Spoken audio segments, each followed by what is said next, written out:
Hello and welcome. My name is Roger Landis. I am a senior lecturer at Texas Tech School of Music, and I'm here with a special guest, Beth Nielsen Chapman, who helps runs the Buddy Holly Songwriters Retreat that's happening here coming up this month in Lubbock, Texas.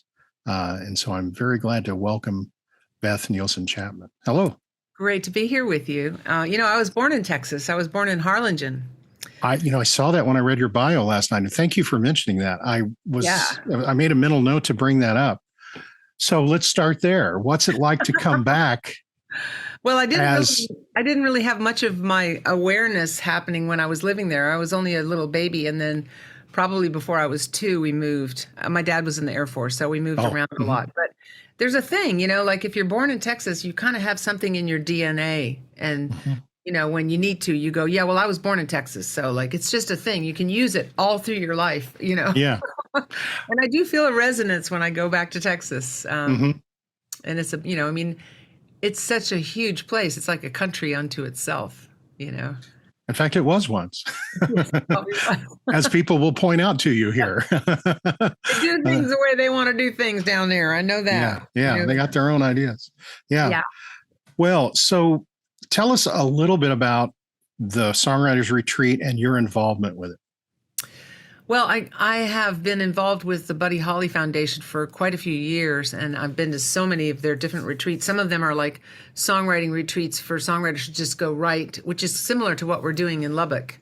Some of them are more teaching oriented, but this one is like, it's like a vacation for songwriters, or it's like going to songwriting heaven, really, because you get there and you're in some lovely hotel and you are well taken care of, and you just get to get up every morning and have a lovely breakfast, and then you get to write with 2 other people, probably who you haven't met. And it's just a great adventure, and it does something to the songwriter's brain to be like, you're doing this for like 4 or 5 days in a row, and you got to finish the song by the end of the day, because everybody gets together in the evening and plays the songs for each other.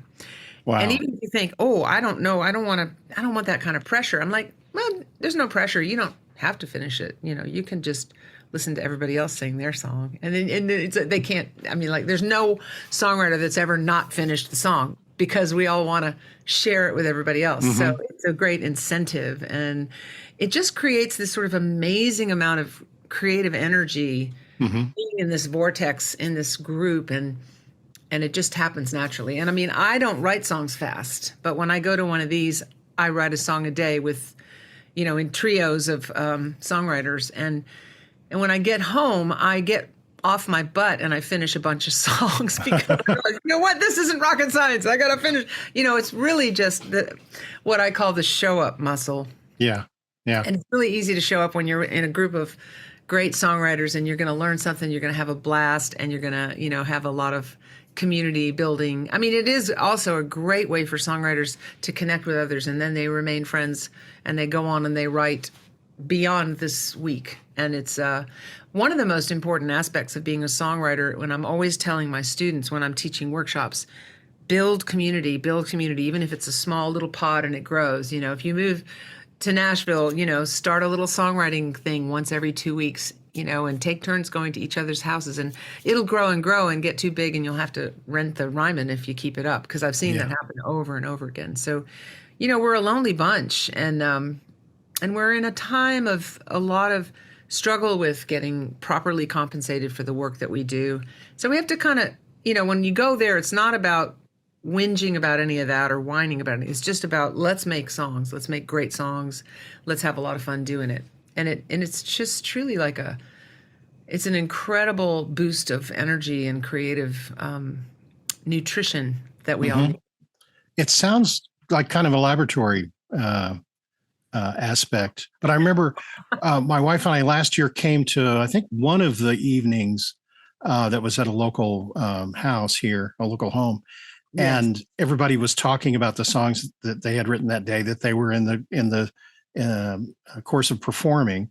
And I got the impression, tell me if this is right, do partners change? Do the trios change every day? Every day. Oh, yeah. You never write with the same person twice. Yeah. In fact, part of my job, I produce this with Trudy Myers Harris, who is also my manager, and she does the lion's share of the stuff that's doesn't work with my brain. Like she really organizes it, but she calls on me, and we work together to create the groups, because you want to get people that feel like they go well together. And sometimes that means people that are very different from each other. So, and then it gets more interesting as the week goes on, because you don't want to double anybody up and have them write with the same person twice. So it becomes like this chess game that we start, like, whoa, so it's really quite tricky getting it to work so that everybody writes with only somebody new every day. And how many days? I think it's, you're asking me functional questions. Oh, sorry. I think it's 4 days of writing, and then we do the concert at the end of the week. The concert at the end of the week. You might think, oh, I don't know about a concert where there's a bunch of new songs that I've never heard, but it's just a fantastic show. Usually the songs are so great. And then there's this energy of people it's quite frightening. After you've written a song a day, then we have to create the show, which, Trudy does a lot of that, where we go, we have to have that song. Oh, and got to have that song. And got to get the best songs. And then we have to make sure that everybody that's written a song is also participating, because, they've done this whole week of writing. And it's just an amazing show, because the nervousness of everybody's like, oh, I hope I remember how to play this. Yeah. And it creates this beautiful performance energy as well. So, and then I think there's usually some wonderful Buddy Holly songs thrown in and some other covers and stuff like that. I remember that from last year. I also remember my wife and I sitting there and like a song, we'd be halfway through a song and we'd look at each other. It's like, well, we're going to be hearing that on the radio. Yeah, exactly. It's like that's a hit. I mean, not that. Yeah, those songs come out amazing. Yeah. Amazing. Some of them were just jaw dropping. And not to exaggerate. I mean that literally. And it's fascinating because you hit the ground running. By the third day, everybody is like on another level. And so the songs on the third day are usually just ridiculously good. And it just gets better and better. Yeah. So is it kind of a feeling that everybody's helping lift everyone else up? Mm-hmm. Absolutely. Yeah. That's kind of the feeling we got listening to Tom talk about it. Tom Prasada Rao, who participated last year. He's a good friend of my wife's, and he was over the moon about the whole experience. And I keep thinking all my friends who are songwriters who I'm telling them about this, and they're like, oh my God, that sounds like heaven, Yeah. Tom is such an incredible songwriter and artist. It's amazing working with him. I've worked with him a few times. So if there are groups of three, how many groups of three are there total? I mean, is it like 30 or 15 or for listeners who are unfamiliar with this? I can ask Trudy to text me the number because she really keeps up. Because I was impressed by the number of participants last year as someone who's like run music camps and done a lot of coordination like what you've described Trudy has done. I was really impressed by that, just the logistics, but also I think the curating of choosing the participants. It was such an incredibly broad cross-section of talent and experience and cultures. Absolutely. And we put our heads together. I mean, Trudy does a lot of outreach. She's really a genius at conducting and producing these big gatherings. I've seen her run the whole Americana Awards in the UK. Wow. And, it's quite a particular kind of art form, really, to deal with personalities as well as, there's always like somebody that's trouble in every group. And so we go, okay, now this one, we're going to put him with that one because that'll kind of calm the waters there. And it's really like watching a big ballet as the week unfolds. And then creating the last part of the week where it shakes out to, you want to serve the song first. And sometimes there'll be just a writer that's written 3 that are incredible, but they've written with different people. So there's getting everybody to participate and be involved, but also have the best songs represented. And it's tricky. I wouldn't have to do it by myself. But choosing the writers also, there's a lot of writers that I've reached out to that would love to do it, but they're just touring. So when I come back to Trudy, well, they can't do it, but what about so-and-so? We just go back and forth until we get it sorted. Yeah. One of the things that struck me about the program, the concert, was, if you go to see a performance by a singer-songwriter, you're going to be hearing their work. You assume that, right? Right. But how many concerts are there that are about songs? It's just that are just about songs themselves, not individual artists. And so to me, that felt really unique that everybody who's in that room, famous, not famous, emerging, established, they're there to support the songs, and most of them are not their songs. And I thought that was a particular kind of energy that I hadn't seen in a concert before. So yeah, and there are a lot of songwriters that are fantastic singers and musicians as well. And you would think, gosh, this person's good looking, they can sing great, and they play the hell out of the guitar. Why aren't they a star? But there's an actual kind of being that's born to be a songwriter, and they may or may not be an artist, but they could if they wanted to. But being an artist and being out there and touring and all the PR and all the stuff, that is not for everybody that's born with a great voice and a great musical talent. So it's always kind of in a situation like this, we've got the cream of the crop of some of the greatest performing songwriters, and then the audience is like, why haven't I ever heard of that one? And it's such a fantastic show because the quality of the songs and the quality of the people singing the songs is unexpected. I think when you go, well, I don't know, it's a whole bunch of new songs. Yeah, kind of are these writers like in training, but actually they're all accomplished writers. And there's this beautiful thing about them all coming together. Like I've done a ton of these. I do them in the UK with Chris Difford of Squeeze. He does one at Pinard House, which is it's like going to Downton Abbey and writing with the greatest songwriters in the world and having a full English breakfast. And it's like, I couldn't imagine a more wonderful way to spend a week. It's not, to me, it's not work at all. It's absolute joy and going to songwriter heaven for vacation, for a week. So, and Lubbock has a totally different flavor too. What's fascinating too is, J-Boy is involved. He was there last year as well. And he's coming this year too. There's a kind of amazing fertile ground of creativity that comes from the culture of Texas and even Lubbock in specific, Joy Harris, who's come in the past, she's coming back again this year. She's a phenomenal musician. I mean, she's multi-instrumentalist and a serious jazz brain kind of musician, as well as she can do roots. She can do anything, and she's got a fantastic voice. And, it's an honor to get to work with people like that. And to me, I'm not really so much about how much fame somebody has had or whether they've been on the charts. If they're that good, I just want to work with them, Yeah. So, and I think that's how songwriters think more than anything. They're not like, well, how many Spotify people?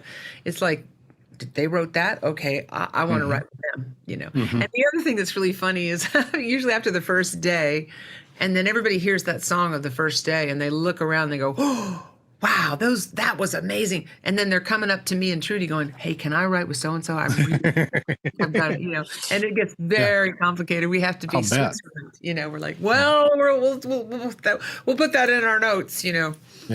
So, and we've had some amazing musicians. Gabe Rhodes is coming back this year. The son of Kimmy Rhodes, who's also been an absolute veteran of many of these songwriting retreats. Kimmy and I go way back. I mean, do you know Kimmy? You know Kimmy Rhodes? I saw her last year, but I've never met her. But yeah, I know who you're talking about. She's amazing. She lives in Austin, but I met her when Willie was cutting a couple of my songs, and she and Willie were real good friends. So, but anyway, there's a lot of royalty that comes through, and it's just a fantastic. Lubbock is a particularly fantastic group. One thing about the diversity of participants, I noticed that there's quite a number of very young and emerging songwriters who are included. Some of them are performers. Maybe they're emerging as songwriters or they're emerging as performers or both. And would I be right in thinking that they're, in addition to the songwriting and all of that there's also professional mentoring that goes on about performance? Yes. I mean, I don't ever presume somebody wants my advice, but in the course of the week, as we get to know each other, I'm always very happy to, offer advice. And a lot of times the questions are not so much, how do I sing? Because they've usually got that already going on. But there'll be questions about, well, how did you get from this point to this point? How how do you get a song published? How do I talk to publishers? And there's Yeah. kind of etiquette that is good to know in terms of how to break into Nashville. Like you just can't Mhm. waltz into Nashville and go knock on a door because they got millions of people doing that. But it's about relationship, and it's Mhm. about, and when I meet the writers and they're young and up and coming, I stay in touch with them. And if I ever hear something and I think I can pass it along, I do, because it makes me very happy, especially Mhm. because if I think it's really good and the producer who wouldn't have ever known that songwriter gets to hear the song and then they cut it on the artist that they're working on, I get points with the producer too, so I Mhm. like to do that. But you can't promise, hey, I'll get you, I'll do that. Yeah. It has to be that the song really hits me in a certain way. And I always say that on the front end. But if in the absence of that, I mean, you can go to NSAI, you can go to CSAC and ASCAP and BMI. You can find ways in on the ground floor and just granularly work your way up. And even if it's just, one guy, that's over here, you keep checking back in with him. I'm coming back to Nashville, so there's ways that these songwriters can get a sense of how to collaborate and Mhm. see what options that they might have. Do you have like, we in academia, we talk about the elevator talk. You have, a minute, somebody asks you what you do or what you're writing, and you have to have an answer that works, right? And between a couple of floors. If you run into a songwriter that you think would be a good fit for this event, what's the thumbnail that you give them? I'm curious in How do I talk them into it? yeah, or like what, if you have limited time, how do Yeah. you, in a nutshell, how do you tell them about the experience? I just tell them, do you want to come to camp, which is basically songwriting heaven? And Mm-hmm. everybody gets there on their own dime, but once you're Mm-hmm. there, all of your expenses are Yeah. paid, the hotel Yeah. and your food and everything. Yeah. So it's just a joyous, wonderful opportunity. And I can't imagine a songwriter that wouldn't want to do it. I mean, it is also intimidating, like the first day, people are pretty nervous, especially if they haven't Mm-hmm. co-written a lot. Mm-hmm. I got to write a song a day. I'm like, no, you don't have to write a song a day. You do not have to, but you're going to. Yeah. Like, wow, how did that happen? There's this amazing thing. I mean, and I teach this in my workshops about creative flow. Like, Mm-hmm. I don't believe you are creative. We're not creative or not, like I'm not more creative or less creative than anybody else. I'm not creative. I am given access to the creative flow, which means I can become involved with creativity, but I'm not owning it. I don't own creative. Mm-hmm. I, it's just like if you dance, you're participating with the air and gravity and all these things, like gravity is a part of whether or not you're dancing correctly, because you can't just jump up in the air and not, so you're participating into something that's not just you. It's And something so you choose. It's something you choose to show up for. you show up for it and you open to it. Like a lot of people Yeah. show up and then nothing happens. They're like, and the whole time their brain is saying, I can't do this. I'm not creative. Oh, I don't have what it takes. So all the space is being taken up by these thoughts. And it is, I have a lot of tricks that I teach my students for how to kind of get that energy out of the way and just like Uh-huh. write anyway. Like one of the things I do is I say, take a pot of tea into your writing area with several cups and pour a cup of tea for your fear that you don't know how to do this. Pour a little cup of tea for the part of you that thinks you suck. Pour a cup of tea for the part of you that just doesn't feel like working that hard. And if something doesn't happen really fast, you're going to get out of there and go, play a video game. Mm-hmm. And then just say to those parts of yourselves, oh, and then pour a big cup of tea for your critic, which is the part of our brain that goes, oh, that's terrible. Oh, that sounds awful. And I said, and then put the thing and record whatever you're recording on, and then start to play. Just play. Just have some fun. Don't judge yourself. Record the whole thing, whether you like it or not, whether you think it's good or not, and then tell that part of your. Are you still there? Oops, I might have lost you. And so, sorry, can you hear me now? Yeah, you just disappeared for a second. Yeah, Zoom dropped the meeting, but it's resumed now. So Okay. where I dropped out, you were saying so I tell them to, pour cups of tea for all these parts of yourself that are part of you. But they're over there and they're over here. So put them your critic at the farthest away. Put this guy over here and this guy. It's a physical thing. And then I say, tell those parts of yourself. Enjoy your tea. Feel free to interrupt me at any time. Welcome, because literally you're not going to get rid of those parts of yourself. So what you do is you make peace with them and you say, blather on. I'm just going to be over here writing my song, so I may or may not respond. But you know what? I love that you're here. You're good. And if you do that, you literally unhook them from the part of your brain that stops the energy flow of creative flow. And now you're just playing away and you're having fun and you're just being like a kid in a candy store. And that's how you get the thing started. And a lot of times when people start to do that, they come up with things because they're not busy saying that they suck. They're busy going, and now I'm over here and all those guys are taken care of. So in the thing, getting back to this group of people in Lubbock, when you have people that are like, oh my God, I'm so nervous. I hope I'll measure up. I hope I'll be able to do this. Usually by the end of day one, they've lost all of that fear because it's a party atmosphere. It's like, and then you hear the songs and like, I've literally never had it happen where the people, like one of the groups of songwriters go, yeah, we didn't get anything. That just never happens because we set this tone of fun and, just go play. It doesn't have to be, the most important song written. But what's amazing is the songs are really good. They're deep, a lot of them are deep, or they're hilariously funny, or they're incredibly, get your tissues out.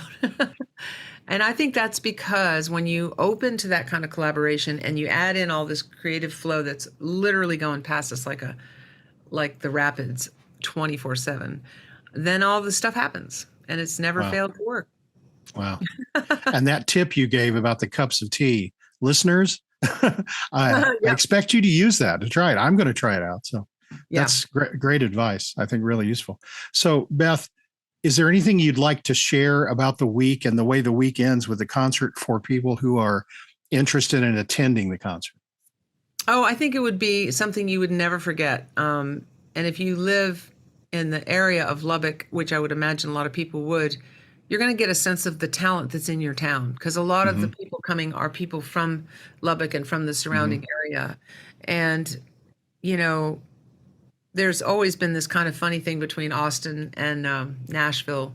And there's people in Austin that go, I don't know, it sounds like big, but talent is everywhere. It's everywhere. And of course, Lubbock is a real vortex of talent.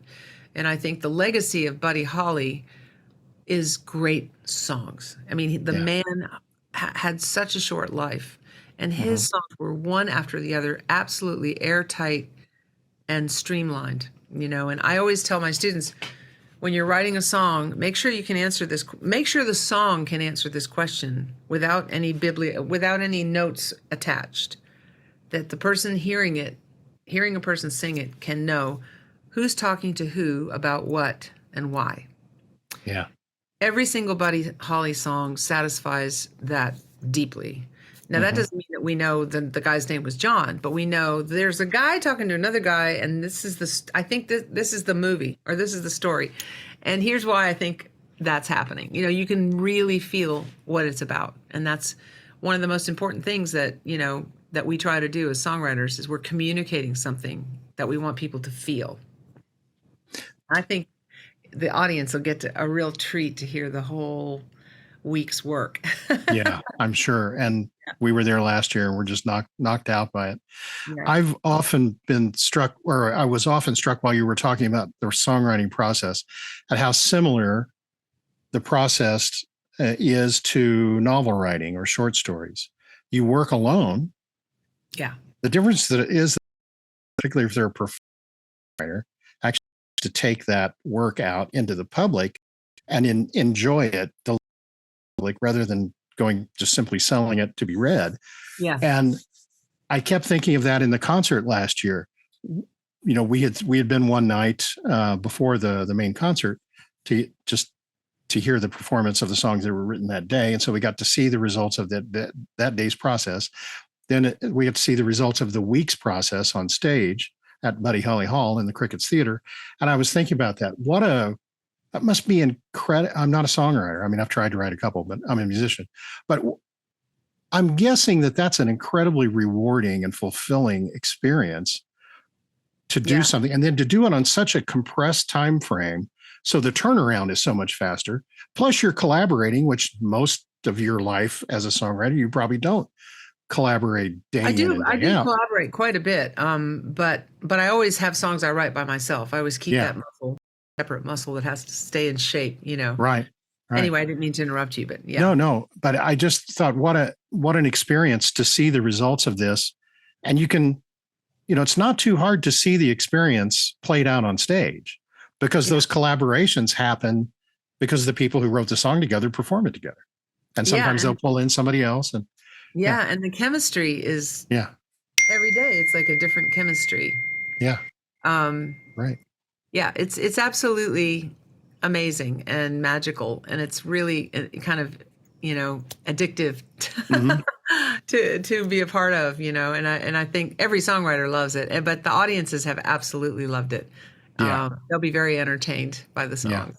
Yeah. I'm here to and Buddy Holly will witness be to that. smiling from us while Buddy Holly will be smiling from heaven. I'm sure he is. Yeah. So, being conscious of our time here, we should wind this up. But is there any thoughts you want to leave our listeners with, or any? No, I'm just so happy to be coming back to Lubbock, and I feel there's a really deep vein, just the history of that town. I don't know that much about it. I've gone. This will be my third time to go, and I just find every time I just feel a real resonance with it. I think it's a special place. So I'm excited to be going back. Have you been to the Buddy Holly Museum? Oh yeah. Yeah, we've gone every year that we've gone there. Yeah. So I teach the history of rock and roll at Texas Tech. Oh, do you? And so sometimes I take students there. I've actually taken music industry professionals there, famous people, and walk them through, show them that Buddy Holly's career was only 22 months. And they look at the list of songs, not only the songs he wrote, but recorded and released. It's astounding, his output in that short time. And I've had seasoned, veterans kind of humbled to look at what Buddy did in such a short time. And he's so important. He was so fast and so excellent. That's one of the things that's inspiring, having his name attached to this, because we're going to go in there every day. You're going to write with two people you've never met, and it's going to be brilliant, and you're going to be done by 4:30, and that's it. We're not going to talk about it anymore. We're just going to do it, and it gets done. It's amazing. I got to be really good friends with Waylon Jennings, and he told me the story about how he was supposed to be on that flight and didn't go. Is it that story with the coin toss? I don't remember. He just said he was supposed to. Yeah, it was like it was something simple like that. I don't remember the coin, but I have scattery memory. But I just remember him saying, that it was by the luck of the draw he didn't end up on that plane. Was it a coin toss? That was a coin toss. Well, originally the three people who were passengers, the two in addition to Buddy, changed because for various reasons, and one of those decisions was on a coin toss. And I can't remember if it was Waylon or if it was Tommy Alsop. It might have been Tommy Alsop, but they both had seats and they gave them up for the others, for the Big Bopper and for Richie. And one of those was on a coin toss, and the story was told later. But it's amazing. It's amazing. Yeah. Well, I think it's so much for having me, and I look forward to seeing you guys again this year. I think it's a wonderful event to do in this town in honor of Buddy. And I have to say, witnessing it last year and then talking to you this year, the event is in very good hands.